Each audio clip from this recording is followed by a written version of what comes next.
So now to test it, that if you are storing some extra data in the container, it should be there even if you restart your container, even if you remove your containers. And to achieve that, first of all, let's see how do we add data. Of course, I can get data from the user, add it in the database to test it.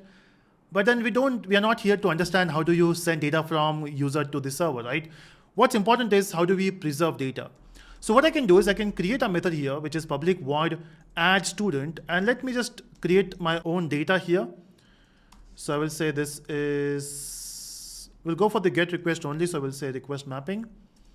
And every time if someone is saying add student, it should create a dummy data. Even one data should work. So what I will do here is I will just create a dummy data. So I will say add new student.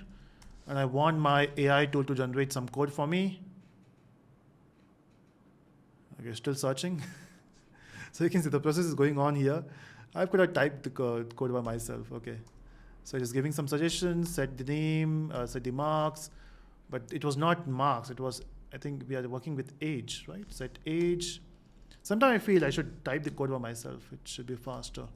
Set name, let's go with Raj. I'm not sure if Raj is already there. So we are entering a new data and let's see if this works. We have to also save this. I will say repo.save student.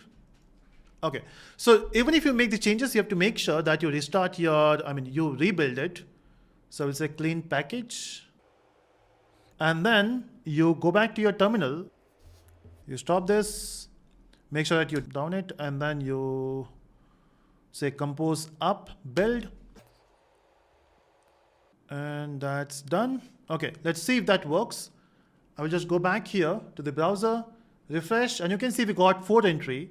But again, I will call a request for localhost 90/add student, enter. So it should enter a new student. Okay, so we are not printing anything. That's why you got blank screen.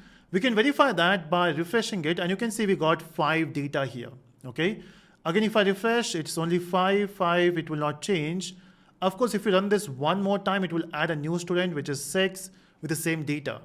So in total, we got 6 now. But what happens when you restart your container? So I will just stop this and I will say this is down and now it's up. It should create a new container for us now. And if you go back and refresh, you can see we got 4. That means you lost those 2 entries.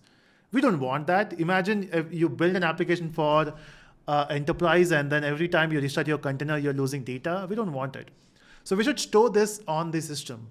Because in the real world, you store data on the system. You store it permanently.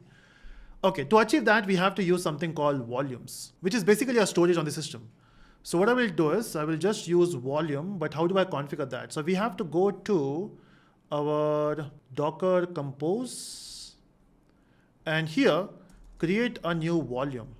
So I will say volumes and you can give any name here. So what name it is suggesting me here. So it says Postgres. Okay, I will say Postgres data. Postgres as data for student, and that's it. So what we are doing is we are storing it on this particular storage here, and then we just have to configure that here. We have to mention that we are using volumes. So Postgres should know that we are using volumes. And which volume you are using? So you're using Postgres as data. This is the volume which you created. And the data which is available on the container, which is stored here, will be also stored on this storage. Okay, now after doing the configuration, let's build once again to be on safe side. And then stop the container, down, up. Okay, so basically we are going to use volumes now, right? So what I will do is I will just go back to the browser and say refresh. This is the default data I have. And I will run this 2 times. Now, when you run this 2 times, you will have two new entries, right? You got 5 and 6. Now, let's go back to our code and then restart the containers. Down, up. And now let's see the magic. Okay, so go back on the browser. And when you say refresh now, you can see we don't just have the old data, we got the new data as well. So this is a new entry because the old data is preserved and then you're running a new container. It is fetching that data. Additionally, you're loading the file as well, right? which is data.sql. So it is creating new entries. So that's how basically you can preserve your data even after restarting your containers. And that's the beauty of Docker. Okay, by doing all those things, we have done with the Docker series, and it was fun. And let me know if you have enjoyed it.